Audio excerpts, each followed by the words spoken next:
about discipline. So ngayon, last week I think nasa discipline of devotion tayo.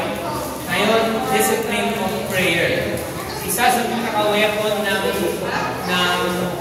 mga Christians ay yung prayer. So before we start ating devotion, let's pray. Let's pray. Kaya salamat po yun. Pasalamat kami sa time ng tumuling biging sa we thank you for sa pagod. We thank you sa munting sakit na katawan. We thank you, Lord, that you let us experience all these hardships, trainings, so we can be disciplined in what we do. That's why martial arts is called discipline, because it trains us to be more resilient, to be tougher, to be more focused, Panginoon, and your action speed and decision making. It all gets better as we train sa martial arts. When it comes to physical aspects, Panginoon. But as we train this, we always pray, Lord, lalo na we are a Christian martial arts organization. Help us, Lord, to see the value of our spiritual training more than what we're doing here. It's good to be strong physically. It's good to be able to do all this cool stuff bilang mga martial artists. But higit sa lahat, Lord, it is better, it's way better if we train ourselves spiritually, Panginoon, para ka namin makapulihan as the purpose of our lives as Christians, Panginoon, ay mabigyan ka ng papuri sa aming buhay. Help us, Lord. As a pagtagal namin, Panginoon, sa devotion namin yung about prayer. Help us na magkaroon ng disiplina, Panginoon, sa pananalangin. At makita namin yung pananalangin as part of, not just a part of our life, but all of our life. This should be prayer, Panginoon. Lalo kami aware sa presensya niyo sa aming buhay. We trust you, Lord, everything. Give us wisdom as we study your word this afternoon is our prayer. Amen. So, I have two verses. Actually,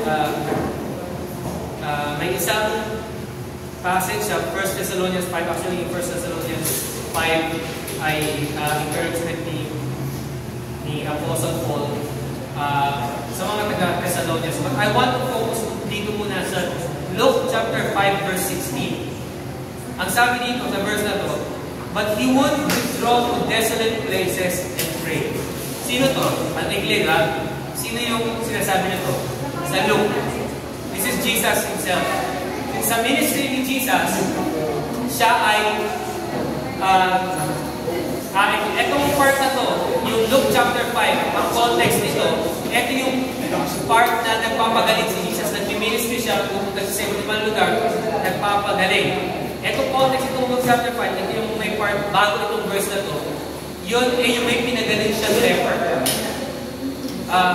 May leprosy, ang tawag dito. Sakit yun na nakakahawa, pinapaalis nila sa community yung may leper kasi leprosy kasi nakakahawa siya. Nakahawa yung ba hanggang sa aang sa pagkawan nila. Actually, ang leprosy ay hindi siya parang allergy na makatay masakit. May nurse tayo ito. Ang leprosy talaga ay klase ng sakit na nagiging manhid ka. Nawawala yung sensation mo. You don't feel anything. Bakit naaagnas yung katawan nila ngayon? Kasi hindi nila namamalayan na may sugat na sila na na-infect na. Kaya sabi na lalaglag yung nakaagnas yung katawan. Kasi pag nasugatan sila, hindi nila alam na infected na. Di ba ikaw pag nasugatan ka gawin mo, ay linisin mo. Sila hindi nila alam. Nagkasala ang infect, napunta ng dumi, naman hindi alam yung sugat para sila. Nakaagnas na na-infect na hindi pa nila alam.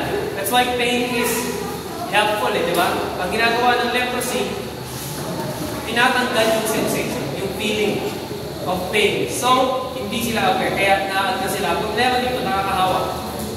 Kaya, noong time na si Jesus, may pinagaling siya. Noong time na yung walang gamot ng leprosy. Talagang aanin lang nila. Tatakuin nila sa labas ng kanilang community, bahala na kung matay sila doon. Magkakasama yung mga sakit. Pero kung gumaling sila sa sarili nila, bahala sila. Pero there's no medical procedure o gamot doon sa leprosy that time. So si Jesus, may pinagaling siya. Kasi sa lugar, may leper doon, pinagaling niya. So dahil pinagaling niya to, lahat ng tao, ito yung context nito, yung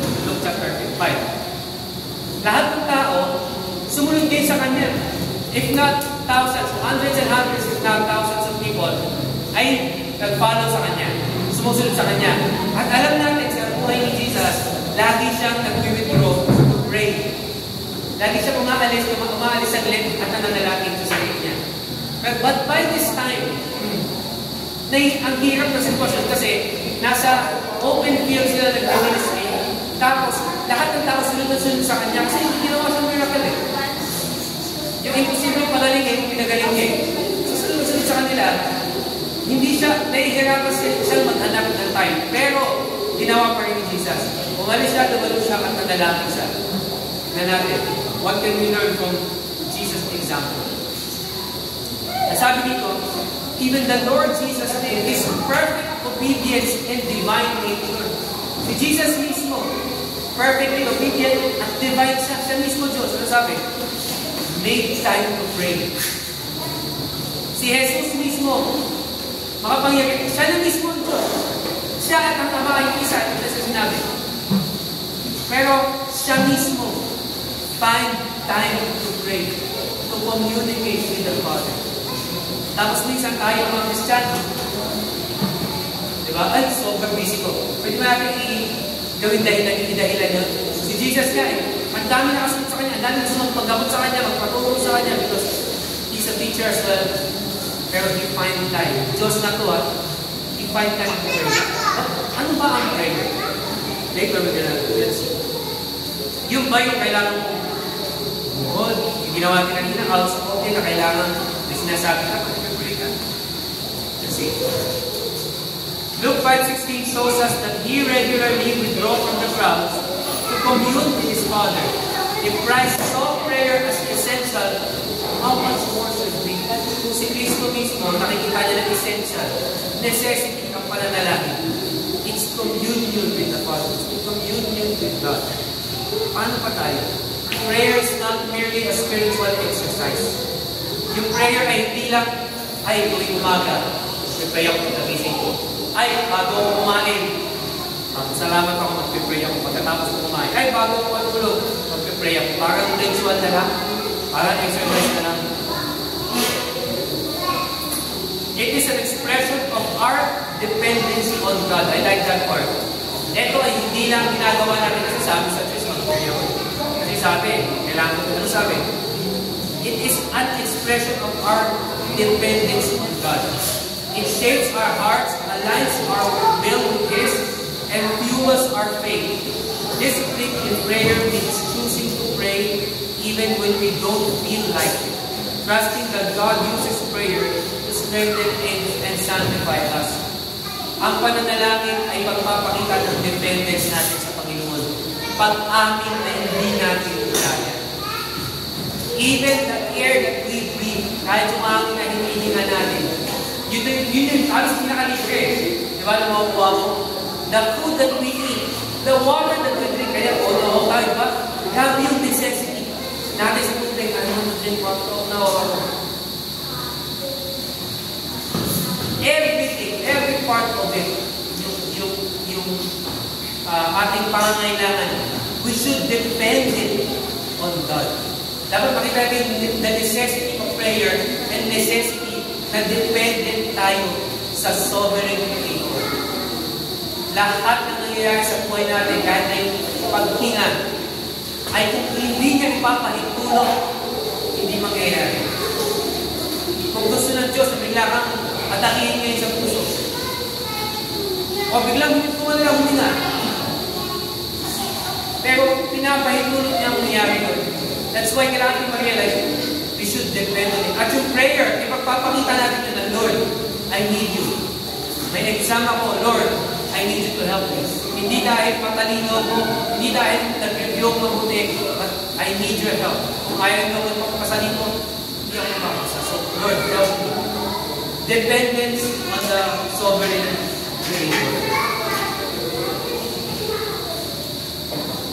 In a world full of distractions and noise, disciplined prayer teaches us to seek first the kingdom of God. Sabi sa Matthew 6:33, di ba?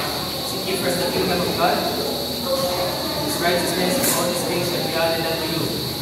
It is a daily surrender a means of grace and a habit that grows in intimacy with the Lord. Sa mundo natin ngayon ang puno ng distraction, hindi ba natin napapansin yan? Sa mundo ng technology, cellphone, computer, every second na hawak mo yung phone mo, katingin ka, it's a distraction. So it is hard to have discipline in prayer. Okay, discuss natin. Let us be reminded, prayer is not about eloquence or length, but about coming to the Father through the Son in the power of the Spirit, consistently and humbly. At sabi niya, kailangan din alalahanin na ang pananalangin ay hindi dahil maganda yung pagkakasabi ng prayer. Ay, hindi mag-pray. Or, ano ba yun? Or, dahil ang haba ng prayer niya siguro, banal to taon to. Ang haba manalangin. Hindi pala, tulong na ito. But about coming to the Father, reliance to the Father through the Son, in the power of the Spirit, consistently and humbly. So let's look at what prayer muna. Sa 1 Thessalonians 5, chapter 5, verse, magsimula tayo sa 16 na sabi, mahaba pa ito actually, lususong-usap ko. Pero sa 16 na tayo magsimula, sabi, ito yung Christian lifestyle, speaking of the Christian lifestyle. Verse 16 sabi, rejoice always, pray without ceasing. Yeah? Rejoice always, sabihin, rejoice palagi, pray without ceasing. Manalangin ng walang tigil. Paano yun? Paano yun? Huwag ka lang dumilan. Ba yun? Give thanks in all circumstances, for this is the will of God in Christ Jesus for you. Give thanks, magpasalamat sa lahat ng circumstances, whether good or bad, mahirap o madali, for this is the will of God. Ito ang kalooban ng Panginoon sa pamamagitan ni Kristo. Para sa atin. Rejoice always, pray without ceasing. Ano ba ang ibig sabihin ng prayer? What do we mean? What do we say to pray? When we're praying, ano ibig sabihin? Ibig sabihin na yan? Hindi. Katulad na nabanggit natin kanina, prayer is reliance on God. Pananalangin ay dependent sa Panginoon. Kaya sinabing pray without ceasing, huwag tumigil. Hindi yung huwag ka nang dumilan. Kumikit ka lang, huwag ka nang dumilan. Ay sabihin nun, every moment of your life, you depend on God. Aware ka na part ng every day, every time ng buhay mo, si Kristo, ang Diyos. Part siya. Sa lahat ng ginagawa mo, may awareness ka na, Lord, help me here. Lord, kailangan kita dito. Lord, ang galing nito. Na-express ba yun? Na halimbawa, uy, ang ganda ng nature, Lord. Ang ganda. Thank you sa creation mo. Or nag-exam ka, Lord, nakalimutan ko. Can you remind me? Can you remind me of this? O kung ano naman, nagluluto ka. Ito na ba? Lord, give me wisdom. O kung ano naman, ako sa aking negosyo, I always pray. I need to pray a lot kasi I'm a custom fabricator. Sabihin, I build machines and every time bago. I have to learn every time new things, how I will do it. And most of the time, because hindi ako talaga mechanical, I didn't graduate mechanical engineering, pero yun yung aking profession. As I do it, dahil hindi naman ako talagtagan, there's so many times na clueless ako sa kailangan siya aralin. And most of the time, I pray. Say, Lord, help me, give me wisdom. This is so complicated. How this machine will work. Kasi custom machinery yung ginagawa ko. So, mostly, kung wala ka siya sa market or hindi mo siya nag-exist, mayroong laging bago. Nandun ako sa automation and innovation. So, laging bago. Laging parang, it's a new kind of system. And most of the time, it's so complicated na talaga natutuyo yung utak ko. So most of the time, I pray, Lord, help me here. I just can't figure this out yet. Help me. And eventually, when I rest, when I pray, when I relax, when I be still, sabi lang, be still, know that I am God. Sabi ni God, it's from the Old Testament. Maging still and wait on the Lord. And that is prayer. Sa buhay natin, Yun yung discipline ng prayer. Mahirap maging disiplinado sa prayer kung nakafocus. When do we pray? Sa inyo, sabi, tuwing kailan tayo pray? Minsan, dalawa lang minsan eh. Minsan, pag marami kang problema, di ba? Or life is too easy naman. Life is too easy na, oy, Lord, thank you. Thank you sa blessing. Tapos may kumating na blessing. Thank you sa blessing, Lord. Thank you sa blessing. Tapos pag sobrang hirap naman, Lord, tulungan mo ulit. Ito naman yung prayer natin. Pero yun lang blessing mo sa buhay natin. Ang sabi, pray without ceasing. Katulad ni Jesus, na He gives time sa kanyang busy situation. He needs communication and communion with God, with the Father.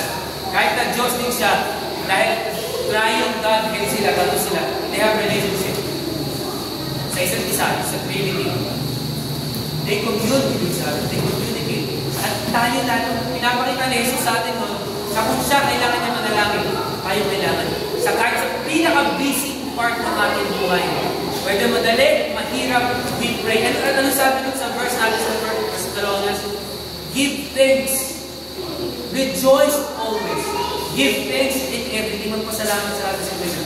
That's one part of the discipline that we have to learn sa ating prayer. Magpasalamat lagi. Masakit, mahirap, or madali o maganda, lagi tayo nagpapasalamat. Yung heart of gratefulness is very important. Ano sabi doon? Yun ay kalooban ng Diyos. So I have few questions, reflective questions. Do we prioritize time with God in prayer daily? Do we give time para manalangin para sa Diyos? Hindi talagang siya yung kausap natin. Hindi yung nakain ka, Lord, thank you, Lord. Hindi ka ng prayer, hindi talagang communion. Lord, I need you to teach me today. Kailangan kita i-guide mo ko sa lahat na aking gagawin. Yung kapakita yung dependence. Am I praying only when it's convenient? Nanalangin na pa tayo kapag convenient sa akin. May oras. Ay, dali. Cellphone pa ako. TikTok pa ako. Mamaya na ako. O ano ba? Diba? Nag-ML pa ako. Mamaya na ako. Mamaya na yan. Hindi ko kailangan ng wisdom ng Panginoon. Mananalo ako dito. Para sa prayer. Meron ba? Or am I committed to it as a discipline? It should be a discipline. Our reliance, dependence on God should be a discipline. Kailangan lagi tayong aware ng this. You know what? Diba? Discipline devotion natin, as discipline and purity yung nakaraan natin. In order for us to battle, to fight the spiritual warfare, we are in a war. But we don't need to worry. Kung natin sa church yun, Christ is already victorious. Sinabi niya sa cross, it is finished, nanalo na siya. Pero nandito pa tayo. Kino-conquer pa natin ang mundo. But we are victors already in Christ. So how do we continue to fight and win our daily spiritual battle? We consistently, never ceasingly pray. Kapag lagi tayong aware na yung presensya ng Panginoon kasama natin, panatutunan natin magkaroon tayo ng courage, respect na labanan ang temptation and spiritual battle at sa mga ideologies ng mundo na nasa paligid natin. So yun yung ating devotion ngayon. Let's close our eyes and bow our heads. Let's pray once again. Namin ang salamat, Panginoon. Papasalamat kami sa muli sa oras na binigay sa amin. Salamat sa maikling salita na ibinigay sa amin, Lord, about prayer. That you help us grow in prayer, Lord. You help us in discipline sa aming buhay sa pananalangin, Panginoon. At maging lagi kaming aware sa inyong presensya, Lord, sa aming buhay. In any part of our life, in just anything sa buhay namin, maging aware kami na maging disiplinado kami makita na ang presensya niyo ay nandyan at kailangan namin dumipende, Panginoon, sa inyo, sa lahat ng parte ng aming buhay. Tulungan niyo po kami, tulungan niyo mga kabataan natin. Muli po salamat kami, Lord, sa kanilang buhay. They're giving time, they're not being idle sa kanilang oras, they're using it sa mas nakakabuting bagay in training their body, exercising, and learning new skills, Panginoon. We thank you for your time, but higit sa lahat, Lord, help us sa aming spiritual walk, spiritual training, Lord, na maging mas malakas kami, Ama, sa mas importanteng bagay kung sa inyong salita at sa katotohanan ninyong Panginoon. Help us na labanan ang spiritual battles and warfare namin sa mundo, Lord. As we are just pilgrims, we're travelers, Lord. And someday, mas makakasama ka namin sa inyong heavens and earth. And by that time, Lord, we will be fully sovereign and in control and victorious, Lord. But as we fight our battles here, give us strength and give us discipline, Panginoon, sa aming kinayala. This is a prayer in Jesus' name. Amen. Balik tayo sa pila. Okay.